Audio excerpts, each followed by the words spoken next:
Hi friends, good morning.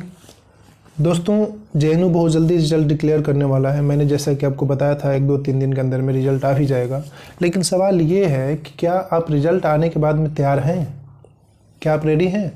आपके पास में वो सारे डॉक्यूमेंट्स हैं जो कि जेएनयू में एडमिशन लेने के समय में चाहिए होगा, या फिर आप कान में तेल डाल के हाथ पे हाथ रख के बैठे हैं कि जैसे ही रिजल्ट आएगा वैसे ही हम जाके एडमिशन ले लेंगे और सब कुछ अच्छा होगा? दोस्तों, ऐसा नहीं है, बिल्कुल ही नहीं है। आप ये भूल जाइए। क्यों नहीं है ऐसा, मैं आपको बताता हूँ। कुछ ऐसे डॉक्यूमेंट्स हैं जो कि आपको एग्ज़ाम देने के बाद में एडमिशन के समय में चाहिए होगा। जैसे ही रिजल्ट आएगा ना, उसके बाद में आपको वो चाहिए होगा। और अगर वो आपके पास में नहीं है तो आप चाहे कितना ही अच्छा क्यों ना मार्क्स लाके क्वालिफाई किए हो, कोई सुनने वाला नहीं है जेएनयू में। सबसे पहली बात तो ये है, आप ये समझिए, स्टेप बाय स्टेप मैं बता रहा हूँ। जैसे ही रिजल्ट आएगा ना आपका और आप क्वालिफाइड हो जाएंगे तो आपको पेमेंट के लिए पूछा जाएगा। ऑनलाइन पेमेंट करना होता है 768 रुपये का, MA MSc MCA BA honours के लिए। ये 2 इंस्टॉलमेंट में होगा। फर्स्ट इंस्टॉलमेंट आपको देना पड़ेगा अभी, और बाद में 1 इंस्टॉलमेंट देना पड़ता है प्लस GST। ये इसलिए होता है क्योंकि ये जेएनयू की तरफ से एक ऑफर होता है, और आप जब पेमेंट कर देते हैं तो उसको लगता है कि हाँ, ये जो बच्चा है मेरे यहाँ एडमिशन लेने वाला है। ये तो चलिए ठीक है, हो गया। लेकिन अगर आप जेएनयू में जाएंगे, जब एडमिशन, ये पेमेंट करने के बाद में जब एडमिशन के लिए जेएनयू में जाएंगे, तो जेएनयू के एग्जाम काउंटर पे आपको जो देना पड़ेगा ना, वो तो आपके पास में होना चाहिए। और वो क्या क्या होना चाहिए? वो ओरिजिनल फॉर्म में होना चाहिए, और वो ये डॉक्यूमेंट्स होनी चाहिए। First, provisional certificate of qualifying examination. जो भी आपने पिछले क्वालिफाई किया एग्जाम को, सारे के सारे प्रोविजनल सर्टिफिकेट चाहिए उसका।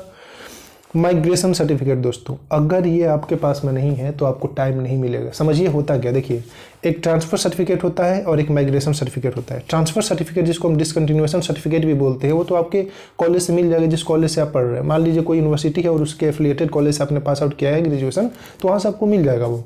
लेकिन जो आपका माइग्रेशन सर्टिफिकेट होता है वो यूनिवर्सिटी से ही मिलता है। अब देखिए, मैं क्यों बोल रहा हूँ कि अगर आपके पास में डॉक्यूमेंट नहीं है तो आपका जेएनयू में एडमिशन नहीं होगा। मैं इसलिए बता रहा हूँ, देखिए, आप मान लीजिए 2020 में ग्रेजुएशन किए हैं, तो उस केस में आप जब एडमिशन लेने जाएंगे तो जेएनयू आपको 3 से 4 महीने का टाइम दे देगा कि भैया आप वो माइग्रेशन सर्टिफिकेट लेके आइएगा, तब तक एडमिशन करा लीजिए।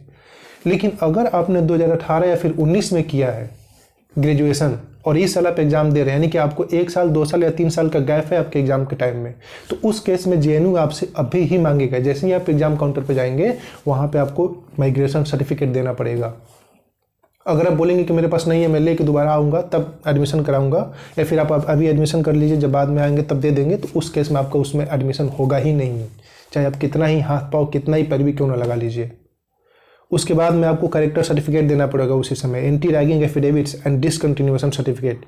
ये आपके पास में 5 डॉक्यूमेंट तो होने ही चाहिए जब आप एडमिशन लेने जाएंगे। और आपका ये जो एडमिशन होगा इन पर्सन होगा। आपके माँ बाप आपके बिहाफ पे जाकर एडमिशन नहीं करा पाएंगे, जैसे यूपी बिहार का अधिकांश यूनिवर्सिटीज में होता है, आप जानते हैं। तो ये 5 सर्टिफिकेट प्लस आप खुद जाएंगे तब वहाँ पर एडमिशन होगा। और ख़ास तरीके से मैं आपको जो है मैं पॉइंट आउट करूँगा वो है माइग्रेशन सर्टिफिकेट।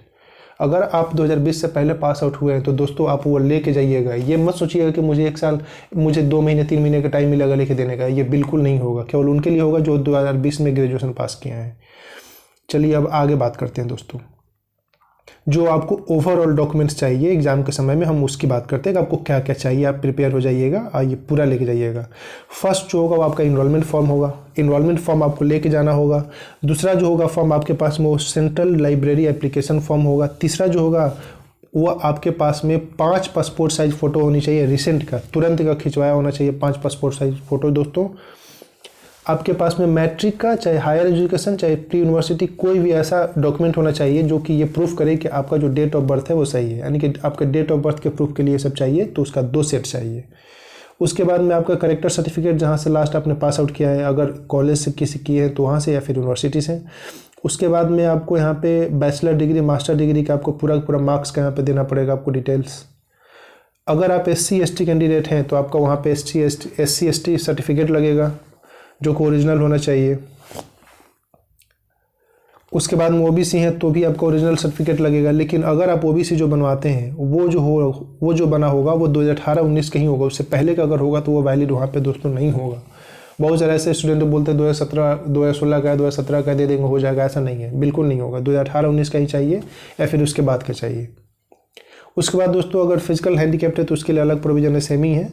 उसके बाद में EWS के लिए EWS को भी करेंट देना पड़ेगा 2 कॉपीज़ इनकम का, और एसेट सर्टिफिकेट उनको पूरा वहाँ पे प्रोवाइड कराना पड़ेगा। और वो जो प्रोवाइड कराएंगे जो सर्टिफिकेट, वो तहसीलदार यानी कि ब्लॉक लेवल से नीचे का नहीं बना होना चाहिए। अब देखिए यहाँ पे जो मैंने माइग्रेशन दोस्तों बता रहा था, यहाँ पे माइग्रेशन सर्टिफिकेट के बारे में देखिए पूरा यहाँ पे दिया हुआ है कि अगर आपने पिछले 19-18 में पास किया है तो आपको माइग्रेशन इसी समय देना पड़ेगा जब आप एडमिशन लेने जाएंगे। और अगर आप इसी साल पास किए हैं ग्रेजुएशन तो आपको 3 महीने 4 महीने का टाइम आपको JNU दे देगा। यहाँ पे पुराना डेट लिखा हुआ है 30 अक्टूबर, इसको मत ध्यान दीजिएगा क्योंकि कोरोना के चलते डेट आपको बढ़ सकता है, तो आपको कुछ टाइम मिल जाएगा, इसलिए कोरोना पैंडेमिक के चलते आपको 2 एंटी रैगिंग एफिडेविट्स वहाँ पे देना पड़ेगा, एक आपके लिए और एक आपके पापा मम्मी के साइन के लिए। और उसके बाद में आपको यहाँ पे देना पड़ेगा डिसकंटिन्यूएशन सर्टिफिकेट, जहाँ से भी आपने लास्ट ग्रेजुएशन जिस कॉलेज से किया होगा तो आपको ट्रांसफर TC जो मिलता है वो आपको यहाँ पे देना पड़ेगा, वहाँ से ही आपको डिसकंटिन्यूएशन सर्टिफिकेट भी देना पड़ेगा। उसके बाद में आपको फाइनल मार्कशीट देना पड़ेगा, जो भी आपका फाइनल मार्कशीट है। तो ये कुछ ऐसे डॉक्यूमेंट्स है दोस्तों जो कि आपको अपने पास अभी इकट्ठा करके रखना होगा, क्योंकि मैंने बहुत सारे लोगों को बता दिया है कि आपका इस बार हो जाएगा। तो प्लीज़ जो भी कंफर्म है कि मेरा यहाँ पर हो जाएगा, मतलब जो भी 70 और 75 या फिर 80 के आसपास में है, तो वो अपना डॉक्यूमेंट तैयार करके रखें, क्योंकि उनके होने के बहुत चांसेस हैं। 80 का तो भूल जाइए, उनका तो बिल्कुल नहीं हो जाएगा, 75 का भी हो जाएगा, लेकिन 70 वालों को भी मैं यहाँ पे बोल रहा हूँ कि आप भी अपना डॉक्यूमेंट रेडी करके रखिए, खास करके माइग्रेशन सर्टिफिकेट। अगर आप 2019 के चाहे 2018 के पास आउट हैं, तो अगर इस साल के हैं तो कोई घबराने की जरूरत नहीं है, क्योंकि आपको कुछ टाइम मिल जाएगा। तो दोस्तों ये कुछ इन्फॉर्मेशन था जो कि डॉक्यूमेंट से रिलेटेड था एडमिशन के समय में, क्योंकि बहुत सारे लोगों का होने वाला है इस बार। तो प्लीज़ ये सब तैयार करके रखिए, और अगर कहीं भी कोई दिक्कत समझ में आ रहा है तो आप मुझे कमेंट करिए, मैं आपको ज़रूर आंसर दूंगा। थैंक यू सो मच, और मेरे चैनल को ज़रूर सब्सक्राइब कर लीजिएगा।